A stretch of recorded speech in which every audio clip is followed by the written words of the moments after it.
You're listening to the Sick Mom's Guide podcast, lucky episode 13. Welcome to the Sick Mom's Guide podcast. If my mom can do it, you can too.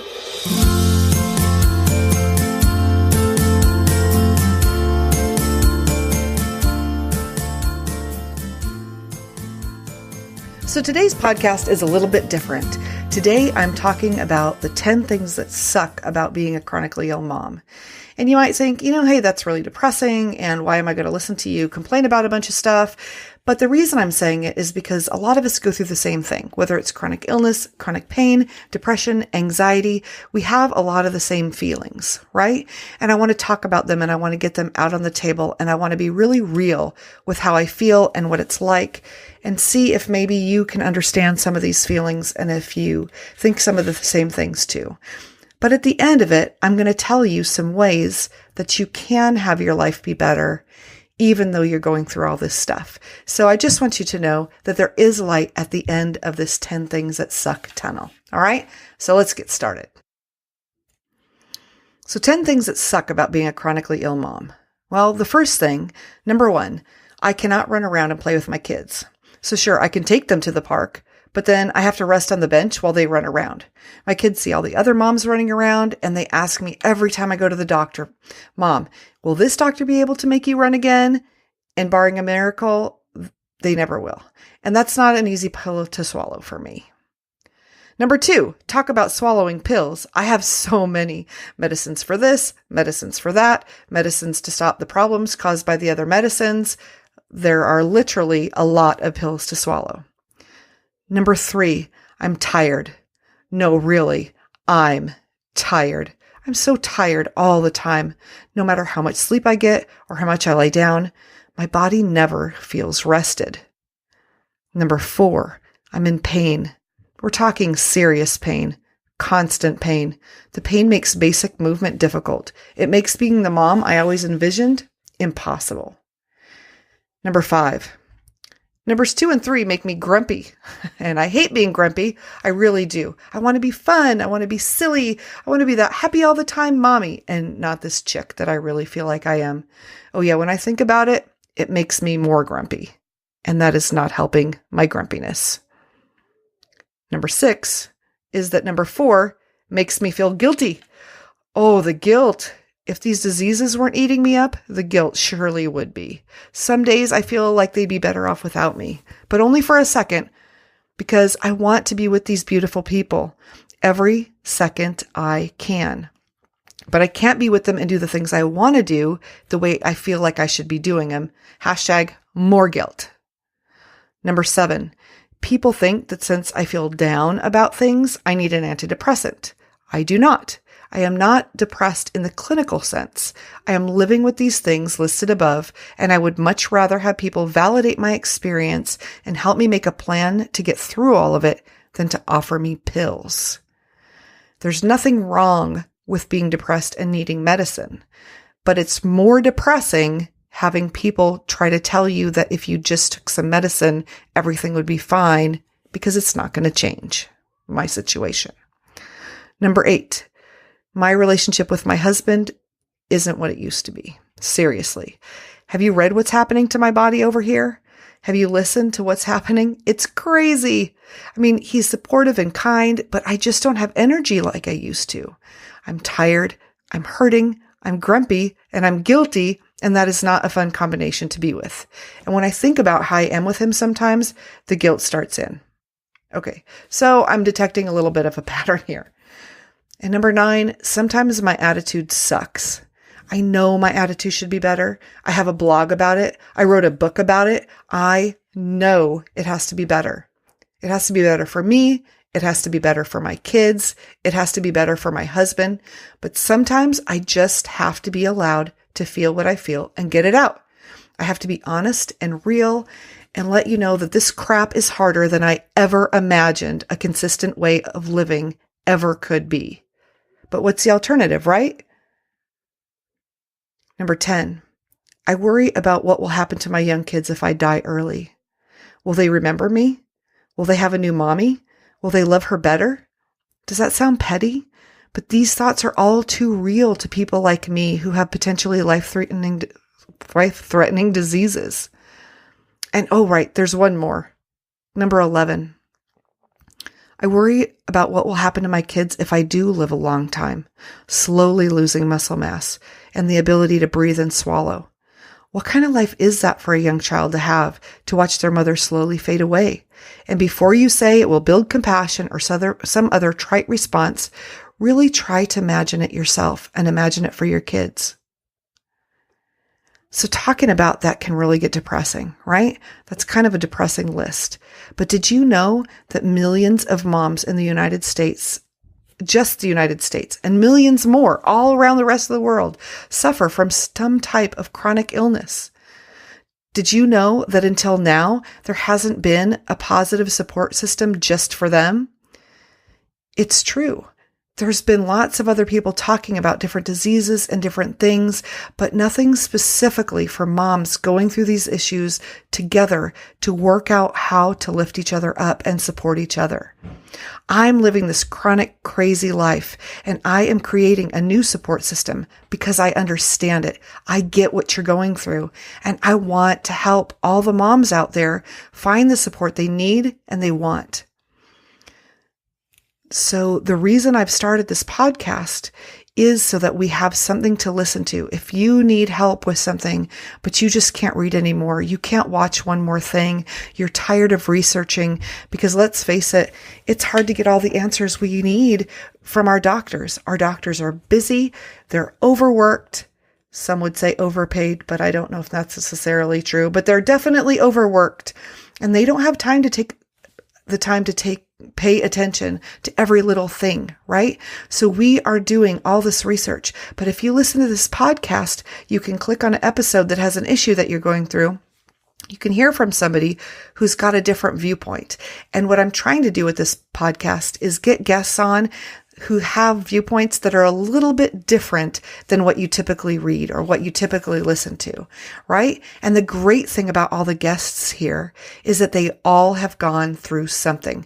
Everybody on my podcast, they've had a chronic illness. They deal with chronic pain. They are living through anxiety or depression, and they get what you're dealing with, right? So they're not just on here saying, oh, if you just exercise for 30 minutes a day, your depression's going to go away and your diseases will get healed. Or, I could go through the list of things that I've heard, right?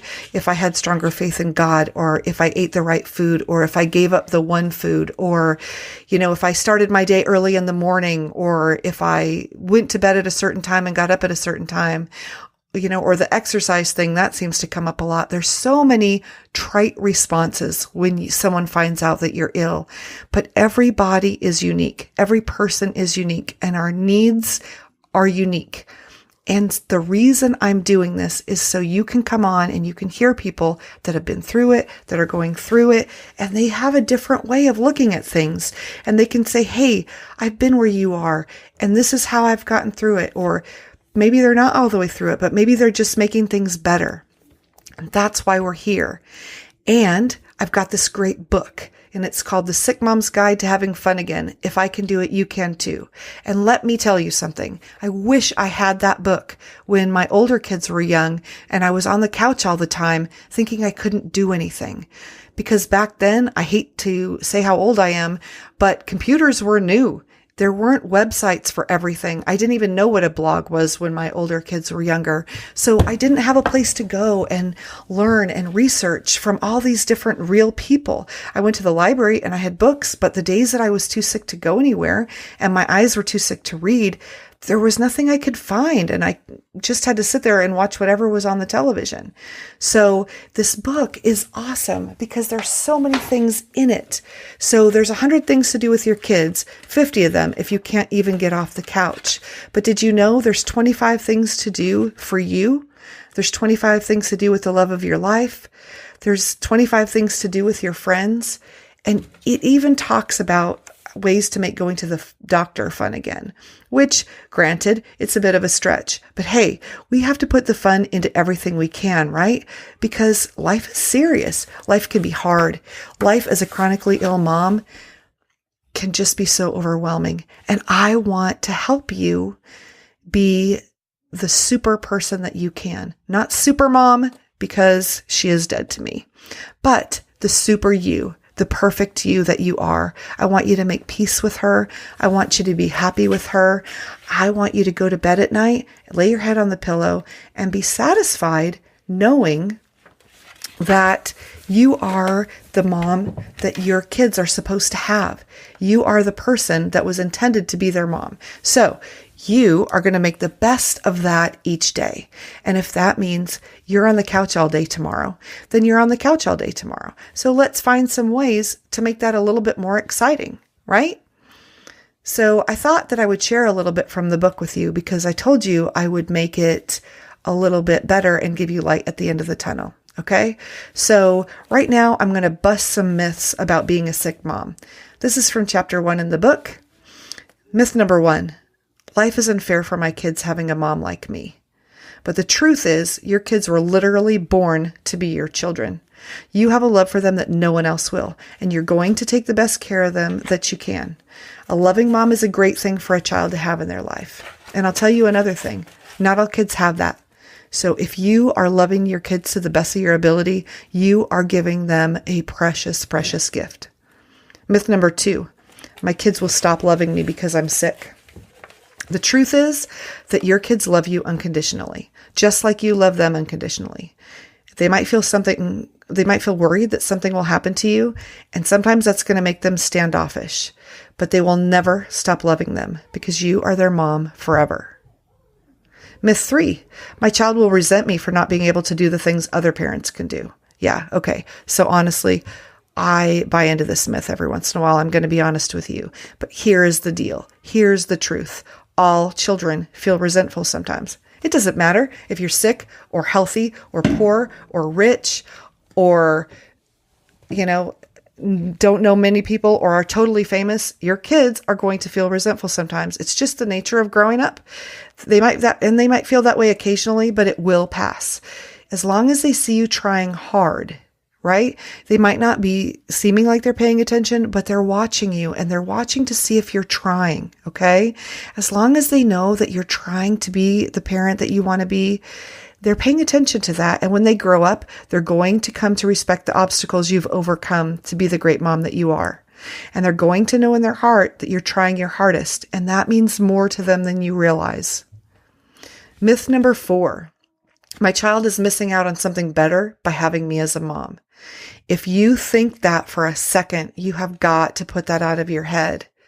Okay? The truth is, there's nothing better for your child than having a mom who loves them unconditionally and always loves and supports them.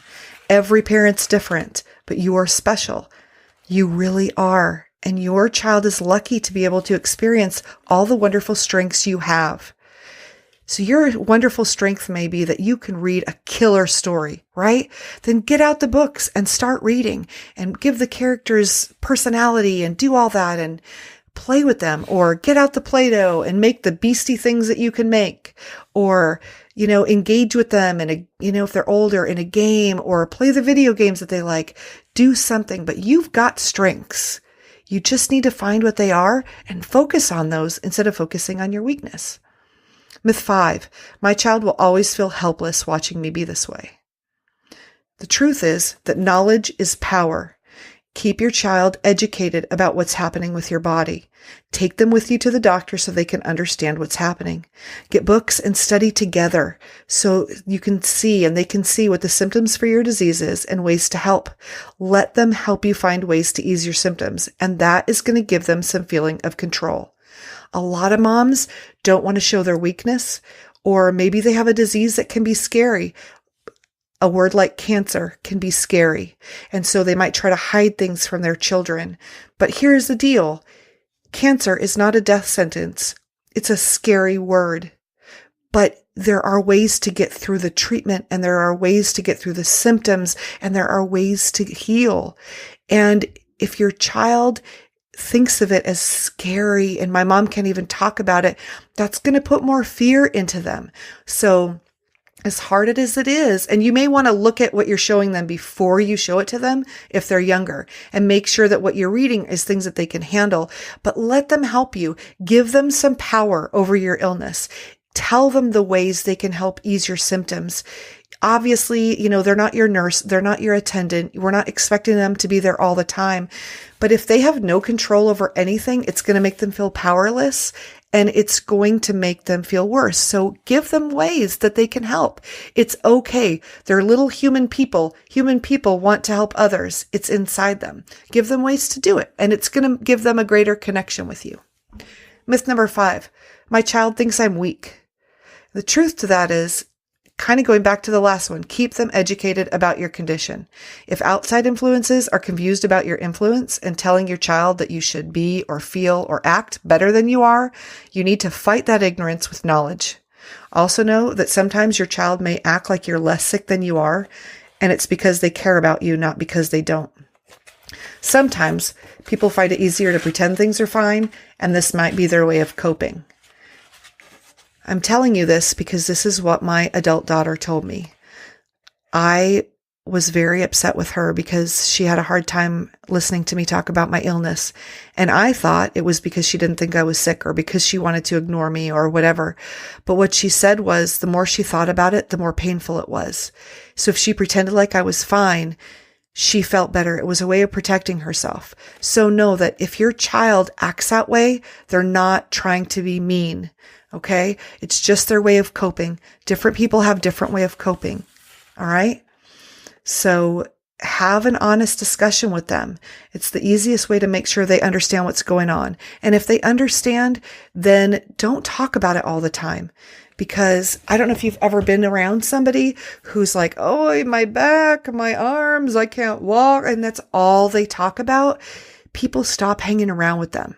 Okay. So believe me, I get it. I've got symptoms in almost every part of my body, from my head to my toes. I'm in constant pain. But if I'm out there and that's all I'm saying to everybody all the time, those are the people that lose contact with me. Okay. So you let it be known what's happening. You bring it up when you're having a bad day so people understand. And then you're just going to have to bite your tongue and talk about other positive things. It's hard, and maybe it doesn't seem fair sometimes, but trust me, you're going to reap the reward from doing that. I promise, because you just don't want to be that guy that only talks about that. Talk about it enough for people to understand though, and then we got to stop. Okay. Myth number 6, my child would be better off without me. Okay. Now, if you feel like you are making a plan for your child to be better off without you, or you're feeling suicidal or really depressed, I'm going to stop right here and say, please get some help. Please make a phone call and talk to somebody, because those are not thoughts you should be having. Okay. But if every once in a while you think, maybe they should live with somebody else or go with their other parent or whatever, I want you to remember that as long as everyone's safe, your child is best off with his or her mom, no matter what the situation. Okay. And I'm not discounting dads. So if you're a dad listening to this who loves their child, yes, your child should be with you too. I'm not taking that away. What I'm saying is your child needs to be with their parents. Okay. They need all the time with their parents they should get. If you feel often like your child would be better off without you, you might be struggling with depression. So seek help for that before it sucks you too far down. Okay. Myth number 7, there is no cure for my illness. I have no hope. The truth of that is that hope comes from inside you. I know it sounds really stupid, but it's true. Okay. The hope you feel is going to come from inside. You can find things to focus on, right, that are positive, and you can find things to look forward to. You can find passion in planning for your child's future and enjoying the now with them. Okay. So I have an illness called muscular dystrophy. There is no cure for my illness. I'm watching my muscles waste away. But I'll be honest with you, I have hope, and I'll tell you why. As my doctor said today, as I was in his office, things are changing every day in the medical field. We don't know if tomorrow there's going to be a cure, or tomorrow there's going to be something that can stop the progression of my disease. And it's the same for you. Maybe tomorrow there's an answer. So don't give up today. You keep your body going as good as you can. You keep as fit as you can. And believe me, for somebody like me, it is not going out and doing aerobic exercise, but it means that I get up out of bed, and it means that I make my legs walk, and it means that I move. Same for you. Whatever it is that you need to do to keep your body moving forward and to keep your mind positive, you do those things. Okay? Because there's people around you that don't have a chronic illness. There's people that don't have chronic pain or anxiety or depression, and they feel hopeless. Well, okay, maybe they do have anxiety and depression. But what I'm saying is, there's people going through all different kinds of things that feel like they have no hope. The fact that you have an illness does not have to take all your hope away. What if you have an illness and they've told you you only have a certain amount of time left? Then you need to take that time to enjoy your life as much as you can. And there's lots of people who were given 6 months and it's 16 years later and they're still out doing stuff. So you cannot give in to that. You fight. You fight with all you've got, and you show your family and you show your kids that you're going to try as hard as you can. And you make a plan for your kids' future, and you tell them how proud you are that they're going to do these things, and you make plans for them for the future and for yourself for the future, and you don't give up. Okay? So, yes, it sucks. It's hard. Nobody wants to live a life that they know is going to be hard. So you know what you need to do? We're going to make it less hard. We're going to take positive things to focus on. We're going to find ways to be happy. We're going to read The Sick Mom's Guide to Having Fun again. I'm telling you what, I'm not just saying it because it's my book. I'm saying because it's going to give you hope. It's going to teach you how to ditch the guilt. It's going to teach you how to have hope. It's going to teach you how to have fun. And I want those things for you. Because it's in the title, but it's also true. If I can do it, you can too. If I can only be out of bed 2 to 6 hours a day and parent my kids and have a good life and enjoy myself, you can too. So join me on this incredible road that I'm on. Join my group. Right now it's on Facebook called Chronically Positive Moms. We would love to have you there. You can find it. That's a lot to remember if you go to thesickmomsguide.com. So right now you're listening to the Sick Mom's Guide podcast, right? So thesickmomsguide.com, it's real easy to find. And down at the bottom, there's a little picture that says Chronically Positive Moms. Click on it. Join us. Because you know what? You don't need to go through all this alone. And all the people that are there, they get how it sucks. They get how to make it better. They're totally supportive of each other. It's the most amazing group of women I've ever seen, and I guarantee you're going to like it. So I thank you for joining me today, and I want you to think right now about one way you can find something positive to look forward to tomorrow and make that thing happen. Because whatever state you're in, whatever position you're in, whatever illness or depression or anxiety or pain you have, you can do something positive tomorrow. I promise. So I'm right here with you. I would love to hear what that thing is. If you can send me an email, contact at thesickmomsguide.com. Look me up on Facebook, Jen Hardy. It's author at facebook.com/Jen Hardy. Find me, connect with me, let me know what you're doing to move forward. I want to know, because guess what? If you share how you're moving forward, you're going to inspire somebody else to share how they can move forward. And it may be something silly. It may be, I got up and made dinner for my family yesterday and I haven't done that in a month. It may be, I read my kids a book last night and I haven't done that in a year. It could be anything at all. Just let me know what it is and share it, because you're going to inspire somebody else, and then their life is going to be more positive, and we're going to have this ripple effect, and it's going to be awesome. So thank you for being with me today. I really appreciate your time. I respect it. And I know it's very valuable, because honestly, time's what we got, right? So thank you again. This episode was sponsored by the book, The Sick Mom's Guide to Having Fun Again. If I can do it, you can too. You can find it on thesickmomsguide.com, on Amazon, on barnesandnoble.com, anywhere they sell books online. And our song today is A New Day by Scott Holmes, and I love his little perky song. If you like this podcast, I would love it if you would subscribe.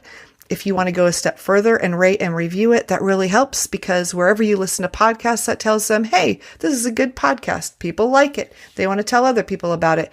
And then they show us to more people, and they can hear the message and they can join us, because we are going to start a movement and we're going to move forward, because you are not alone anymore.